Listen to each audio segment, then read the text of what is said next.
فرمایا یا ایھا الناس اتقوا ربکم، اے لوگو اللہ سے ڈرتے ہوئے زندگی بسر کرو جو تمہارا رب ہے۔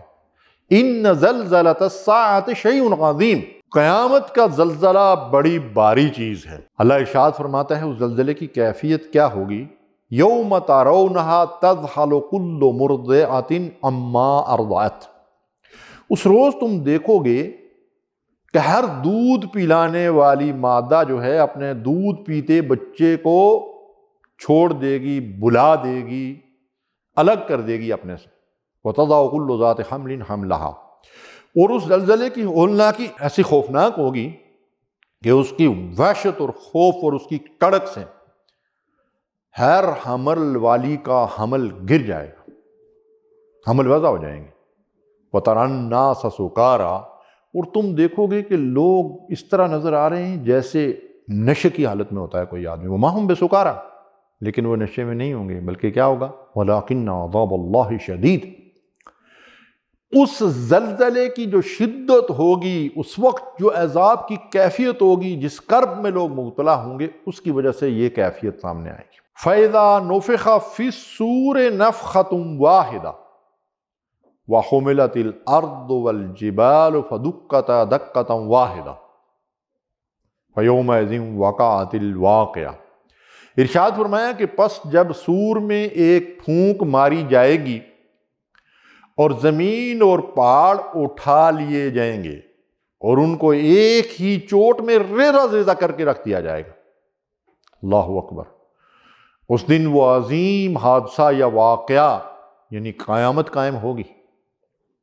تو یہ قیامت کے اس ہولناک منظر کا ذکر کیا گیا ہے۔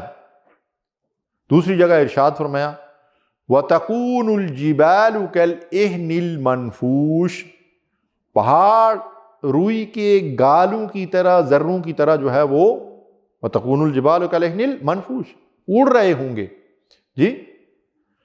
اور اللہ ارشاد فرماتے ہیں كُلُّ مَنْ عَلَيْهَا فَانٍ وَيَبْقَىٰ وَجْهُ رَبِّكَ ذُو الْجَلَالِ وَالْإِكْرَامِ، سب کچھ فنا ہو جائے گا، سب پر موت طاری ہو جائے گی، باقی رہنے والی ہمیشہ ہمیش کے لیے اللہ رب ذوالجلال کی ذات ہے۔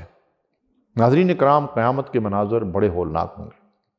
ارشاد فرمایا قلوب یومئذ واجفہ، اس روز دل کانپ رہے ہوں گے، ابصار ہوا خاشعہ، نگاہیں خوف زدہ ہوں گی، اور اس دن کوئی کسی کا پرسان حال نہیں ہوگا۔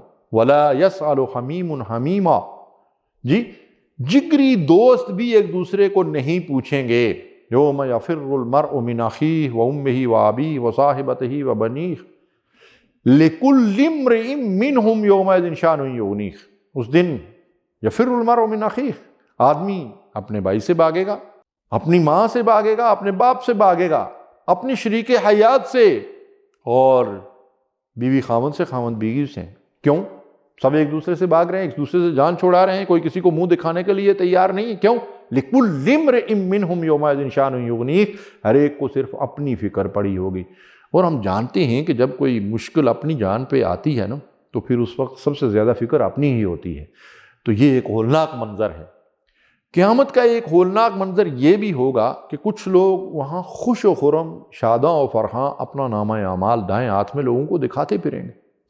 یہ دائیں ہاتھ والے اس روز کامیاب قرار پائیں گے، اور بائیں ہاتھ والوں کے چہرے خوفزدہ اور سیاہ ہو جائیں گے، ان کی شکلیں بگڑ چکی ہوں گی، وہ ناکام اور نامراد اللہ کے غیظ و غضب کا شکار ہو کر جہنم واصل کر دیے جائیں گے۔ فرمایا یوم تبیض وجوہ وتسود وجوہ، کچھ چہرے اس دن سفید ہوں گے، اشاش بشاش ہوں گے، نور ان پہ جو ہے وہ برس رہا ہوگا، اور کچھ چہرے جو ہیں سیاہ ہو جائیں گے جی۔ تو اس دنیا کے اندر ہمیں اپنے اعمال پر توجہ دینی چاہیے، انہی کے چہرے حشاش بشاش، خوش و خرم و تر و تازہ اور سفید ہوں گے جنہوں نے اس دنیا میں اللہ کے احکامات کی اطاعت کی ہوگی، اور جنہوں نے اس دنیا میں خواہشات نفس کے پیچھے دوڑ کر اپنا وقت اور زندگی کو ضائع کیا ہوگا، ان کے چہرے وہاں سیاہ ہو جائیں گے۔ ناظرین، ایک اور خوفناک منظر قرآن نے ہمیں دکھایا ہے۔ اس دنیا میں اپنا کنبہ، قبیلہ، دوست، بھائی، رشتہ دار اور مشکل گھڑی میں ساتھ کھڑے ہوتے ہیں، ایک دوسرے کا سہارا بنتے ہیں، لیکن قیامت کے دن کیا ہوگا؟ یود المجرم لو یفتدی من عذاب یومئذ ببنیہ وصاحبتہ واخیہ وفصیلتہ التی تؤویہ ومن فی الارض جمیعا ثم ینجیہ کلا۔ ارشاد فرمایا مجرم شخص اس روز اللہ کے عذاب سے بچنے کے لیے فدیے میں کیا کیا دے گا؟ اپنی اولاد، اپنی بیوی، اپنے بھائی، اپنے پورے کنبے کو جو اسے پناہ دیتا تھا، اور روح زمین کے سب لوگوں کو فدیے میں دینا چاہے گا تاکہ عذاب سے بچ سکے۔ لیکن کیا ایسا ممکن ہوگا؟ ہرگز ممکن نہیں ہوگا۔ تو ناظرین کرام، قیامت کے یہ خوفناک مناظر قرآن مجید کے اندر بیان کیے گئے ہیں، جن میں سے چند کو میں نے آپ کے سامنے رکھا ہے تاکہ اللہ کا ڈر اور خوف ہمارے دلوں میں پیدا ہو، اس لیے کہ قیامت جب برپا ہو جائے گی تو معاملہ ختم نہیں ہوگا، بلکہ اس کے بعد ایک نئی دنیا عالم آخرت برپا ہوگا، وہاں حساب کتاب ہوگا، اور پوری زندگی کے حساب کتاب کے بعد یا تو دائمی اور ابدی لامتناہی ہمیشہ ہمیشہ عیش و عشرت اور آرام کی زندگی جنت کی اور اللہ کی رضا کی صورت میں ملے گی، یا جہنم کا عذاب ہوگا۔ وآخر دعوانا الحمدللہ رب العالمین۔